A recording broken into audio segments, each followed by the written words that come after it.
Welcome to Passion and Purpose with Pamela, celebrating all things woman. I'm Dr. Pamela Hardy-Shepherd, here to ignite inspiration through conversations that spotlight women's power and their journeys. Let's share our light, our stories, and create a space of celebration for every woman. Here's to embracing our womanhood together. Welcome to Passion and Purpose with Pamela. Today, we are really thrilled to feature Dr. Chanda Nicole Holsey, a dedicated health services administrator with over 27 years of experience in public health. Dr. Holsey's unwavering dedication to pediatric asthma education and community service is truly inspiring. She has made significant strides in the field, contributing extensively through research, publications, and professional presentations. Dr. Holsey, residing on Fleming Island, Florida, is a certified asthma educator and a contributing faculty member at Nova Southeastern University. Her rich academic background, including a doctor of public health in maternal and child health, and her ability to secure over $100,000 in funding for various health initiatives is truly impressive. Dr. Holsey's commitment to mentoring and community involvement is a testament to her values. She volunteers on several boards, including the National Asthma Educator Certification Board and her local YMCA Advisory Board. Her motto, "Walk with Wisdom," guides her in all her endeavors, from mentoring young professionals to raising monarch butterflies. Join us as we dive into Dr. Holsey's incredible journey, exploring her passion for public health, impactful work, and wisdom she brings to every aspect of her life. We hope her story inspires you to learn more about public health and consider getting involved in initiatives that make a difference. Welcome, Dr. Chanda Nicole Holsey. Dr. Holsey, we are so pleased that you are here. I just introduced you, and I was wondering if you would tell the audience, the listeners, a little bit about yourself. Well, thank you for that introduction. And thank you for having me on the podcast. I'm so honored. When I received your email, I was just overjoyed. And I said, sure, I do it. I couldn't wait. So it's good to connect.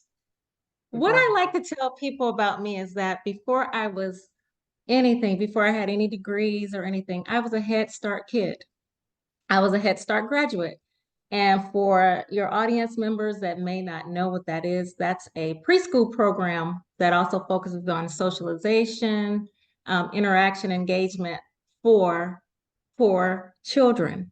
So I started off with not a lot of means, but I had a loving mom and family who really preached the importance of an education. And it all started at Head Start. So that's what I like to say as far as an introduction, and then the other things can come, but I think that that's critically important. It really is. Many people may not know what it is, but there's so many children that would not be ready for school without Head Start. My son went to Head Start and I loved it. And so kudos to your mom and the Head Start program.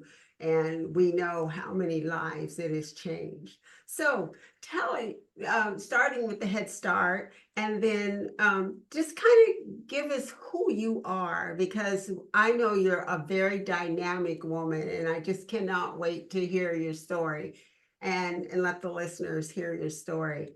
So just tell us about yourself. Okay, I'll start. So I currently, well, this is a fun fact. Currently, I live in Japan. I live in Sasebo, Japan. I'm a Navy spouse. My husband is stationed over here, so I'm a spouse. I'm a mom. I'm a mom of two daughters who I absolutely adore. Something that's no secret, I was not raised by my biological mom, so I've always wanted that corrective experience. So I have had that with just raising my two girls and just pouring into them and ensuring that they become quality citizens. And thus far, that has been like the most shining thing that I'm proud of in my life. I was always gifted, so I thank God for those natural academic talents. And so like through grade school and junior high school, I was raised in inner city Los Angeles, South Central Los Angeles. Now it's known as South LA. But I had the benefit of being bused to some other programs. So I was in magnet schools and went to a magnet high school. And just I engaged with a variety of people, different backgrounds. And so I've learned how to engage with, people of different backgrounds, colors, creeds, that kind of thing. So I think that really has helped me in my life and just engaging with others. And where we met, I went to school, I went to college. That was one of the dreams of my mom. There were five of us. So I had five other siblings. So there were six of us growing up. And she always taught us the value of an education.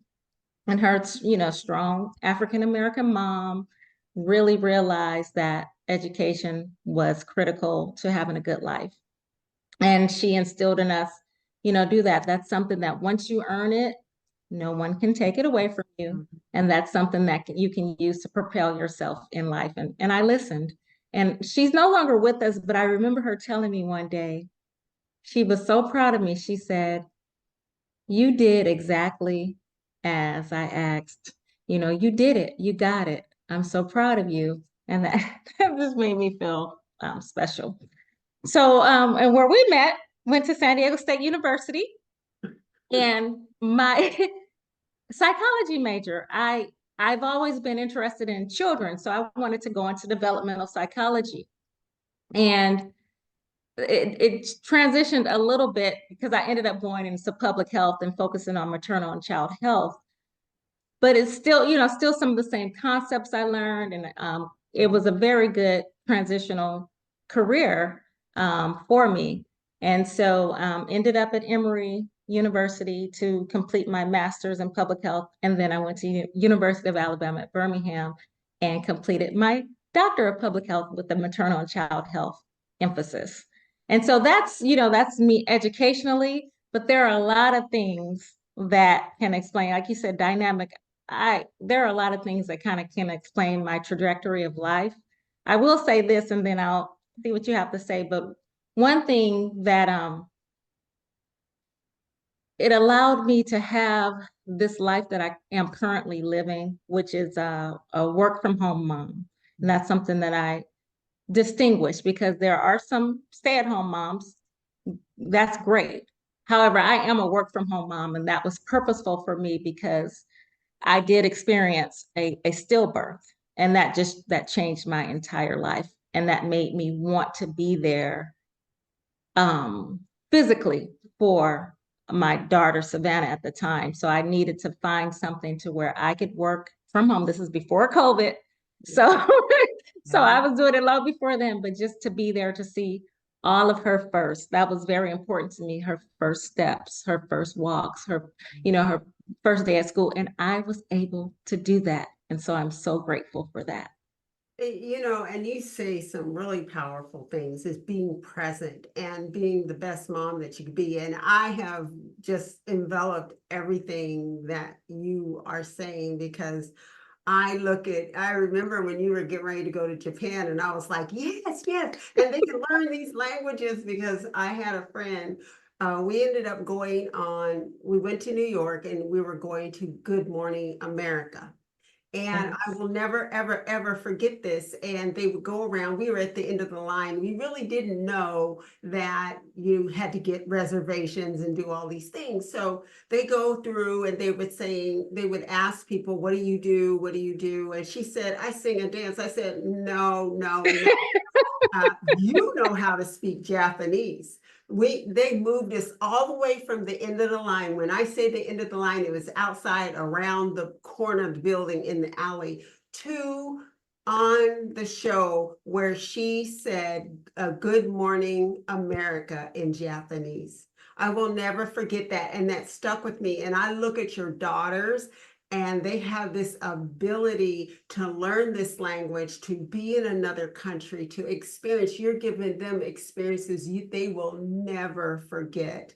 And if you could share a little bit about that. I know military life is not always easy, but it does have some perks. And if you could share that and how that plays into your role as a mom, as an administrator, and all of those kind of things, if you could. It's so funny. And thank you for sharing that story. I'll say this about Savannah, my oldest daughter, she's a junior now, and Oh, she has taken 2 years of Japanese and ready for her third year. But sometimes when we are out in restaurants, I am just amazed because she has the dialect down.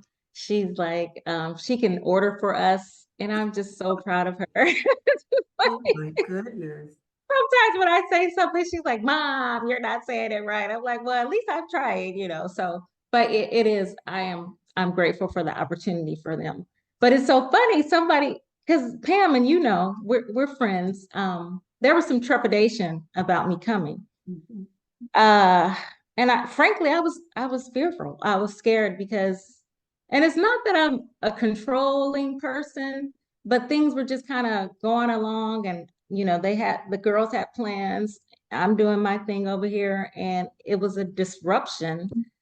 And I sought counsel, and you were one of the persons that I sought counsel from. And one person even said, "Well, you're married to somebody in the Navy. You never thought you live overseas." And I'm like, "No." I never did, because we were kind of atypical in that we didn't really move around that much, because my husband was able to do sea duty and shore duty kind of like in the same area, so we weren't really that impacted. But he's on the transitioning out of this career, and so this is an opportunity for him to end his career and us to come. And so just talking to sage women, my mom is no longer with us, like I said, but talking to sage women, some of my sorority sisters, some people that have are currently in the service, they want to keep the family together. Yeah. And I said, okay, let's do it. And I didn't have to worry about the career because I work from home anyway. We'll talk more about that. But so it wasn't a disruption there, but it was more about the girls and them matriculating into a different school and that kind of thing. So we had the family meeting and we said, let's do it. And I, because I'm not your typical Navy spouse, I had worked it out with my husband to where we were going to just do 2 academic years here, although he was stationed, his orders are 3 years. And just because Savannah's is junior this year, so I wanted her to just have the 2 years here and then finish school with her cohorts back in Florida. But we all liked it so much, we've extended our stays. Actually, Savannah kind of drove that, and we kind of followed along, and we're here for even longer because Oh it's just my been goodness. so phenomenal. Um, I was the chair of the Student Advisory Council at the elementary school. That's where Aaron is now a middle schooler, but I was the chair for that committee, the co-chair the year before, and the chair the last year that she was there, and was able to implement some things like working on bus safety, and developed like a social media presence, a more of a marketing presence, so people would know, that we're there for them, because it's something that's required by Congress. So I'm an advocate. I love children. I love policy. So I've been able to do some things here. And there's a saying in the service, bloom where you're planted. So, I've been able to do that. So it's been quite a great experience. I am so happy to hear that. I mean, just looking at the things that you do, I knew if anybody would bloom, it would be you and your family. I mean, it just gives you such a worldly view, and for your children, it is just phenomenal, and to be able to do that, I will never forget it. It will live with myself and my children for the rest of their lives, because how many opportunities do you get to live outside the country? Traveling is great, and I love to travel. However, living somewhere, you get steeped in the culture and you learn historical things, and you just learn the culture and the language and just be with the people. And I love that you all have done that for yourselves and your children. And listen, people, this is something she's going to tell you a whole lot of things. So I don't want to get her off on that, but I definitely applaud you in your decision, you and your husband's decision. I really do. I do. Absolutely. It's interesting you said that historical word. My husband and I, we haven't had a lot of alone time, but we just took the opportunity this past weekend to travel to Nagasaki. We're in Sasebo. It's closer to South Korea than it is to Tokyo, but Nagasaki is a larger city near us. And it was one of the two areas where the atomic bomb hit. So we went to the museum, the Peace Park, and just learned, I mean, there's so much richness in that city. And I post a lot on Facebook kind of chronicling our time here. And I put a lot of information about that. And people were like, thank you for sharing, because I think people appreciate that too. So it is, like you said, steeped in the culture. We live off base. So I live in a show in a community where I engage with Japanese nationals. And it's just a wonderful opportunity and feeling. I need to share this. There's a little lady that I just love to see. She's outside sometimes working in the garden. She doesn't know me from Eve, but when I see her, when I walk Tweety, she's so happy. Oh, arigato, come, she's just so pleasant.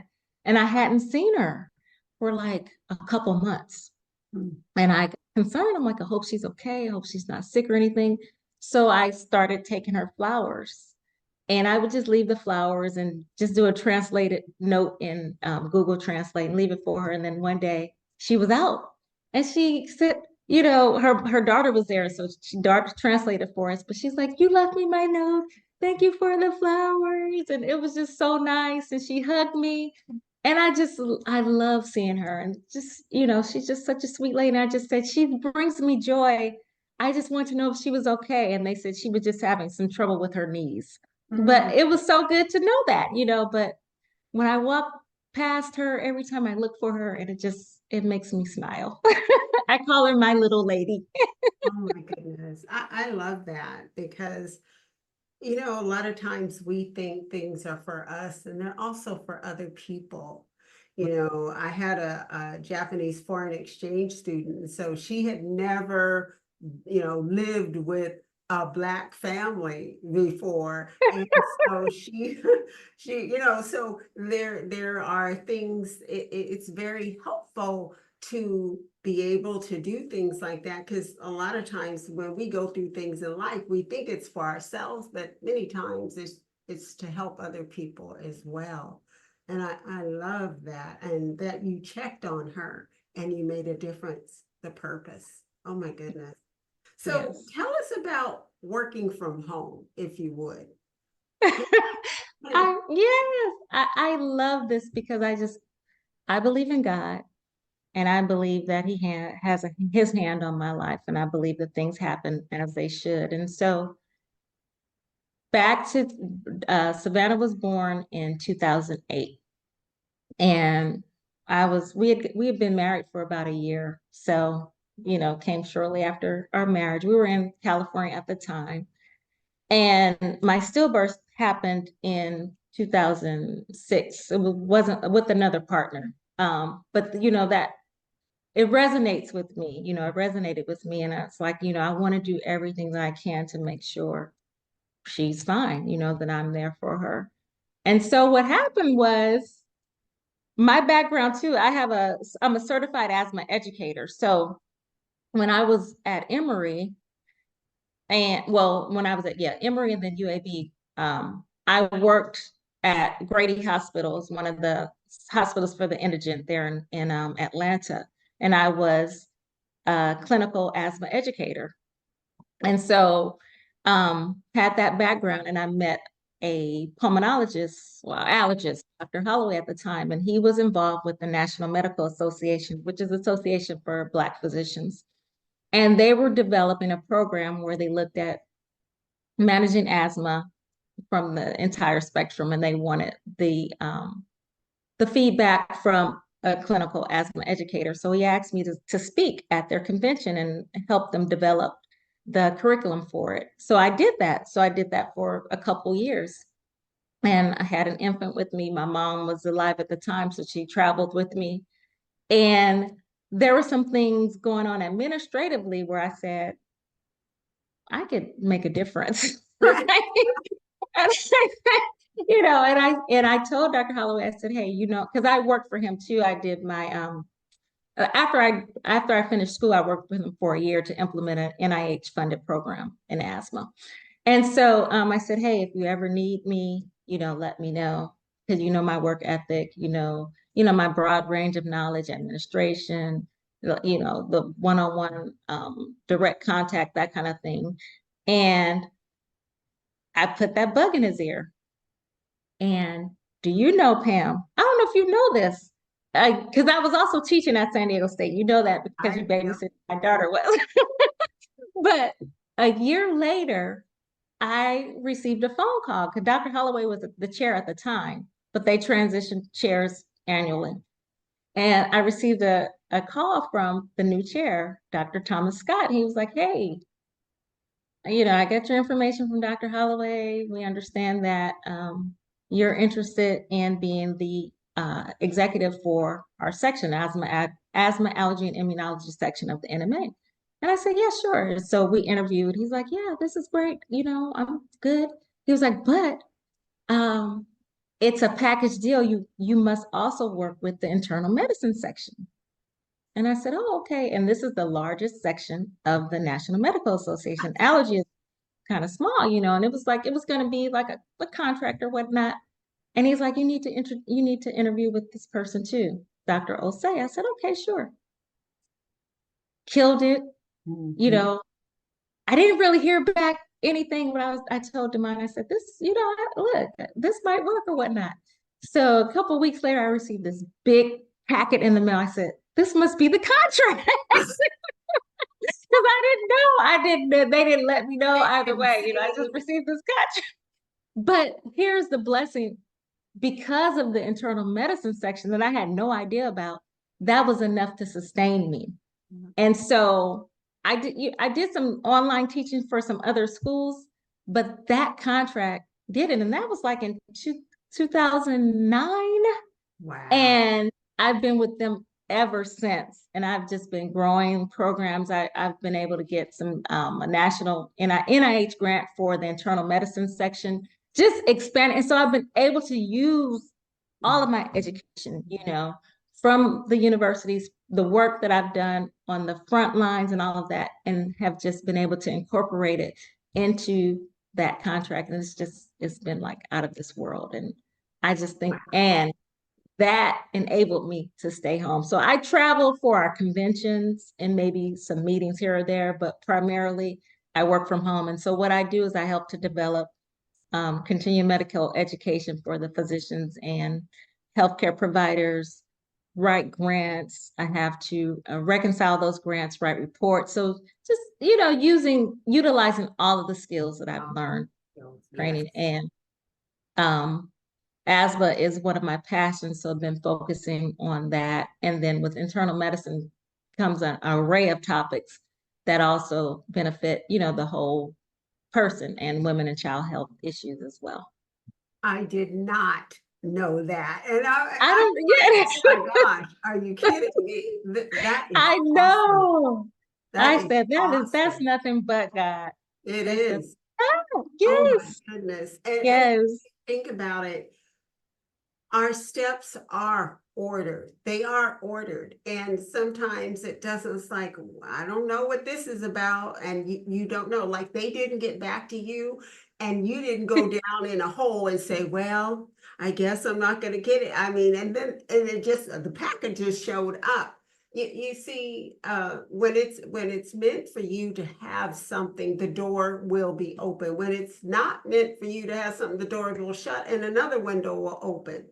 And we as women have to believe in who we are and our God-given gifts, and that what we've been blessed with, everybody isn't going to see them or know what they are, but it's also for us to put them out there. And you've always been this talented, engaging person. we used to have long conversations, and I would always think, I said, she's so ahead of her time. I don't even know if she knows it, but you've always been ahead of your time. You used to ask me questions and would stump me like, is that like right?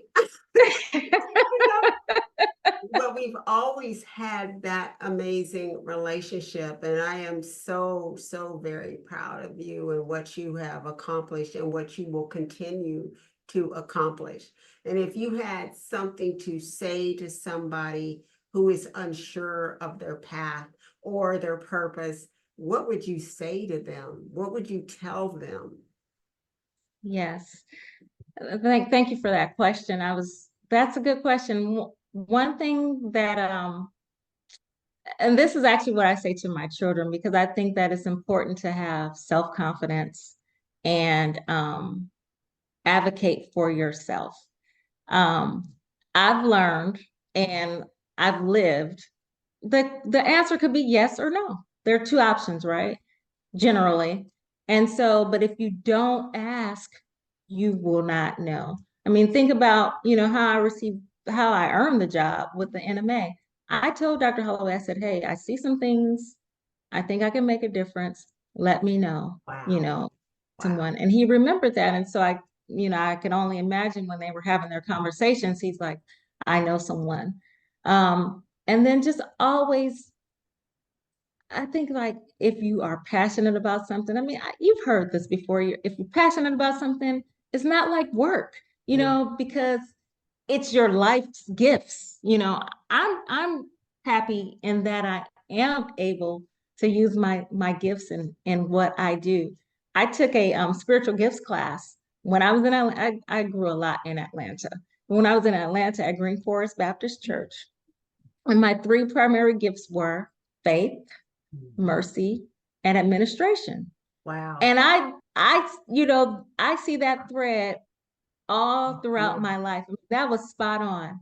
And I mean, and it's just like I'm a health administrator for a living. you know, and just also, just showing grace to people is what I do, and just having faith things will work out. But I would tell people, if you're not confident, do the work to help you become confident. I wasn't always confident. I went through some mental health counseling sessions, did some things where I had to work on me. I put in the work, because sometimes people walk in, midway through your life and they think, oh my gosh, she got it all together. But it took steps to get here. Do some things. I'm sorry, that's my dog messing with my stop, Judy. It's bright out here. You see, it's morning time in Japan. But do some things to make you confident in yourself, and then self-advocate. So when you say do some things,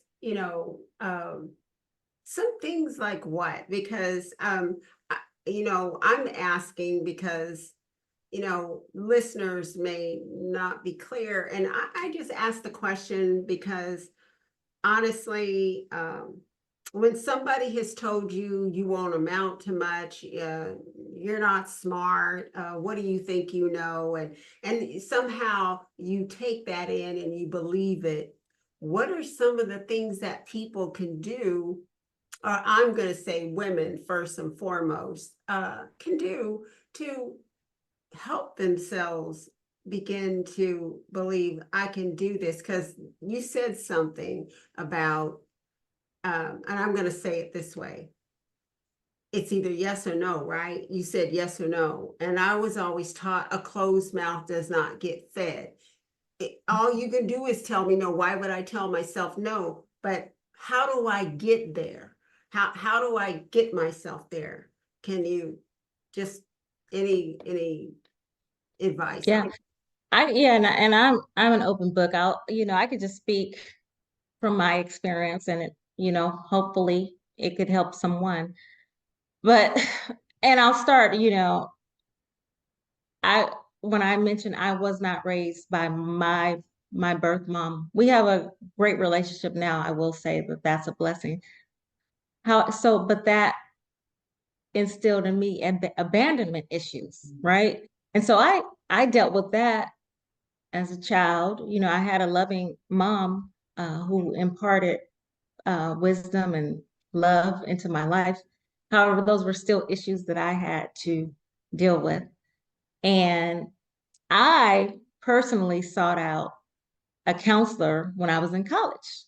When I was at San Diego State, I had Kaiser Insurance, and I needed to do that for me. And I actually just told, I just shared this with Savannah and Aaron because I posted a picture of them and I put hashtag corrective experience. And they said, Mom, what is that? So I said, what does that mean or whatever? And they told me what they thought it meant. I said, yeah, and I shared these exact words. When I was in college, I went to a counselor, Miss Cherie, and she said, she coined the term for me. She said, you want the corrective experience. And I said, I do. Because I guess I just wanted to get it right for me and for my children. And it started there. And then just kind of finding what I was good at. Like I told you, I was always good in academics. So I always got good grades. And then as we were part of a research project there. And so I was able to actually publish academic papers as an undergraduate student, go to APA, professional meetings as an undergraduate student, present. So just doing those things, and that helped me become more and more confident, more secure in myself. And what I also said to you was, I am a believer. So and really holding on to God's word, and knowing that I am valuable, and he wants what's best for me. And so it was just like a combination of those things. And, just aligning yourself with people who are supportive. There are going to be naysayers in your life. And you need to listen to, different opinions, that helps you grow. But if there's somebody that that just is not for you, then there's a way to ask them, have them exit your life or whatnot. So those are the things for me. And like I mentioned Atlanta a lot because I feel like that was my rite of passage. That's when I really became my own woman, because most of my family's in California. I went all the way to Georgia. But I just rocked it. I was able to purchase my first home, just listening to people, listening to wise counsel, and just knowing where I wanted to go in my life. So that's how I've been doing it. And a lot, like you aligned yourself with people, and there is wisdom in a multitude of counselors, and who's in your circle is so, so important. If you're always with someone, and when you leave there, it's like brushing something off of you, you want to think about that relationship again. Like maybe not. It doesn't mean that you do not love them, but I had to go all the way to Jamaica to learn how to say no. Now, Gabrina Jackson Gandy, and I give her credit for this. She said sometimes you have to put people on public transportation. You get them a ticket and put them on public transportation. It doesn't mean that you don't love them, but you need to put them over there. They don't need to be on the front seat of your vehicle.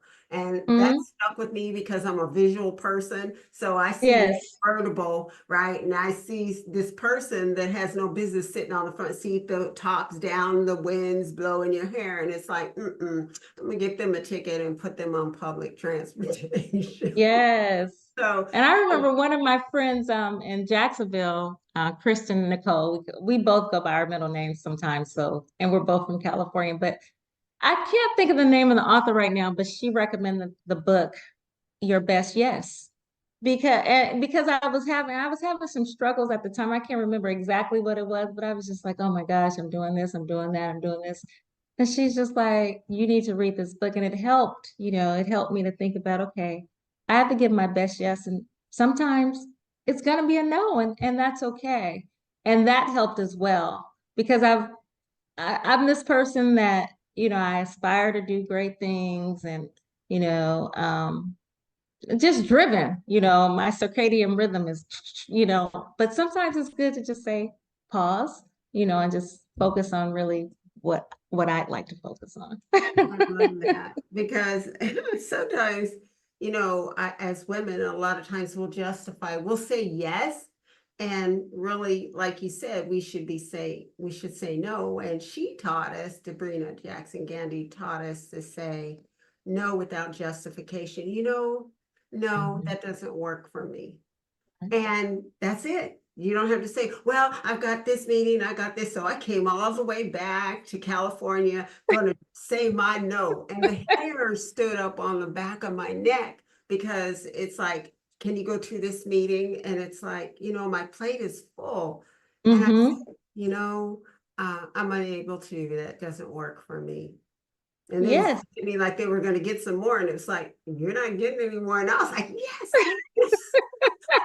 No is a complete sentence. It is. And that's for real. Yeah. Oh my goodness. Oh my goodness. This is so fun. It's so fun. So, some other things we want to talk about. We talked about your degrees. We talked about, I know you volunteer a lot and Mm-hmm. you're on different boards. Could you tell us a little bit about your volunteerism? Get it out. Yes. And I am. I've kind of slowed down a little bit since I've been here, but one of the things that's right at the top of mind, actually, I had a executive committee meeting before this, but I am a charter member for a chapter of Delta Sigma Theta Sorority Incorporated in Clay County, Florida. Yeah, and it was like 4 years in the making. And that was one of the things when I talked about some things I had going on in Florida before I left. That was one of the things that was really top of mind. We had to take a little lull and things got back on track. And it worked out to where I was still able to go to Florida in April for the chartering ceremony. I'm a chair of a committee. I'm able to do a lot of the meetings virtually, and I'll be back. We're leaving here in December, so it's like not really skipping a beat. So as you know, being a member of the Divine Nine, we do a lot of things for our community. When I moved to Jacksonville, there was not a chapter in Clay County. And Clay County is about maybe 50 minutes from Jacksonville. So a lot of the members had to drive there, and then there were no opportunities for children, that were uh, sorority led in that county. So a couple of sorors and myself, we got together to kind of spearhead us developing a chapter there. And so I'm happy about that.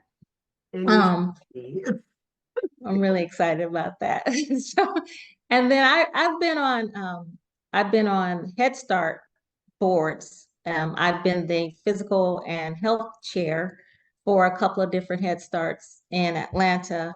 And again, when I go back to Florida, there's one that I'm going to get involved with that's not too far from my home.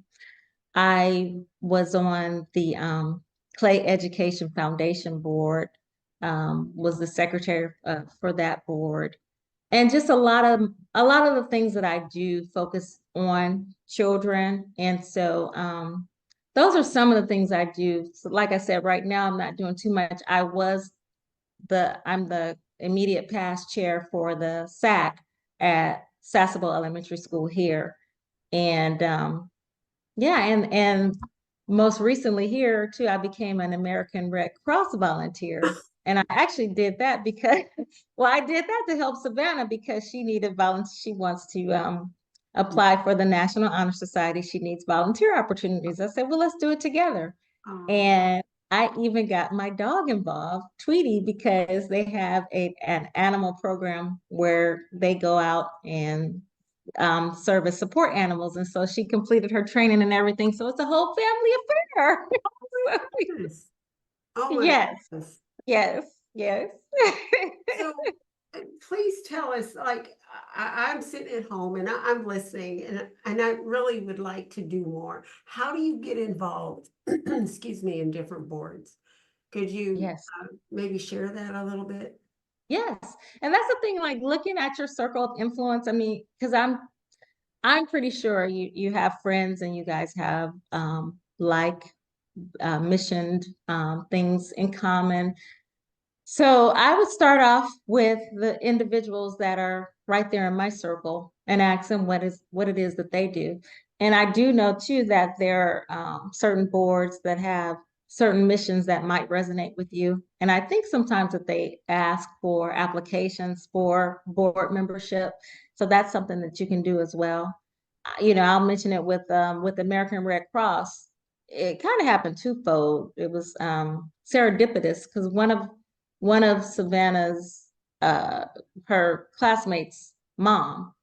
We were talking about something unrelated, and she mentioned the American Red Cross, and then I had also seen like a flyer marketing banner about the pet program, and so it kind of happened at the same time. I followed up with the director, and things kind of got rolling then. So really, it's just having a curiosity, wanting to help your community, whatever area that is. Like I said, I tend to focus more on child health issues, but it may be the environment or whatnot, but there's something out there for everyone.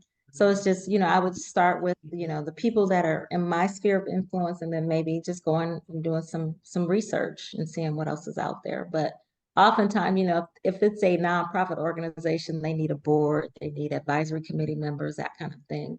Another group that I work with is the African American Wellness Project, and that's a small nonprofit out of Oakland. And so I do some things with them too. So there's something out there, and people are always willing to have people that are reliable, engaged, focused, because we all need good people on our teams to make things go well. So, and thank you for that, because that is so very important. But I have a question. And my question is, where do you get all the energy? Because I look, I'm like, oh my gosh. It's like, how does she keep it? How do you keep it all together? Yes. Because I'm like getting tired, but I'm so much older. But it's like, where do you get all your energy and to be efficient and to be reliable? And I know your work ethic. So how do you do it? Yeah, thank you for that question. I'm thinking about how I'm going to answer. Like I said, I think just naturally I'm energetic, focused, just excited about life. One of my hashtags that I use on social is hashtag vibrant life, because that's just what I exude. That's who I am. And I just think for me, I think it comes from not having much as a child Mm, and being grateful, yes, being so grateful. yes. Having this woman who did not birth me, but raised me, and just, and just wanting to give that back, and just wanting to let just the world know, gratitude, just how grateful I am. And so, and I just, life excites me, right? So, and it's funny, I came here though, because I mentioned that I have a spouse. And sometimes he's like, you don't make time for me, and I'm like, that makes sense, So I came here too because I said, hey, I kind of want to slow down and be here, be present, be in the moment, cook every night, you know, Cook and night, I cook every night, maybe now, except maybe once, 1 or 2 nights, but I cook bless you. every night, be That's here, you know, amazing. because that's something Amazing. I was not doing. And so being here, it just helped me to kind of slow down, and I pick and choose what it is that I want to do. And so that goes back to me saying, not trying to do everything, but just be intentional about the things that I want to do. So there's select things that I do. And that's how I do it. But like I said, it's just like I just have this natural, rhythm of doing things. And that's my makeup. And I understand that that's not everybody's. I don't need a lot of sleep.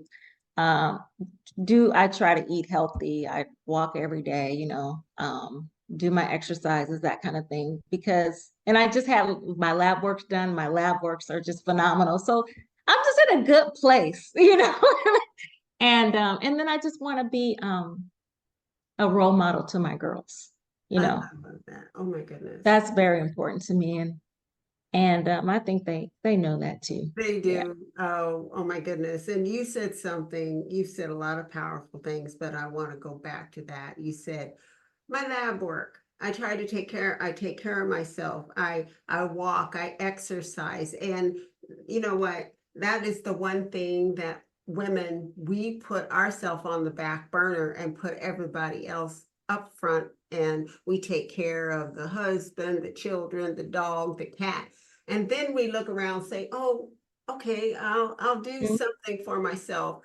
And having your regular checkups and your mammogram, your DEXA scan, your thermogram, whatever it is that you need to do, you need to do it because there's only one of you. And the other piece that when you were saying that made me think about, and I always use this example, the airline has it.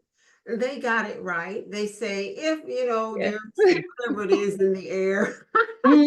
put the Hmm. mask on you first, Yes.